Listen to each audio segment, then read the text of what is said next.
நான் இப்ப தாம்பரத்துல இறங்குறேன், யார் தடுக்கிறாங்க நான் பார்க்க போறேன்.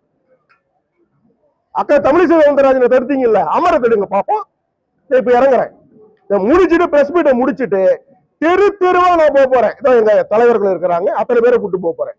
எந்த போலீஸ் வந்து தடுக்கிறாங்க நானும் பாக்குறேன், எந்த திமுக காரன் வேணாலும் பார்ப்போம். அக்கா தமிழிசை சவுந்தரராஜன் அவங்களுக்கு ஒரு சாஃப்ட்வேர் டீல் பண்ணுவாங்க, அமர் அப்படி கிடையாது. நீ என்ன ஆயுதம் எடுக்கிறீ அதே ஆயுதத்தை நாங்க எடுப்போம். ஒரு மார்க்கெட் எதை விட மாட்டோம், எல்லா இடத்துக்கும் போவோம். எப்படி நீங்க தடுக்கிறீங்கன்னு பார்ப்போம். எத்தனை போலீஸ் போட போறீங்க, எத்தனை போலீஸ் நீங்க போட போறீங்க? யாரு ஹிந்தி திணிக்கிறது? திமுக ஹிந்தியை திணிக்குது, நாங்க கிடையாது.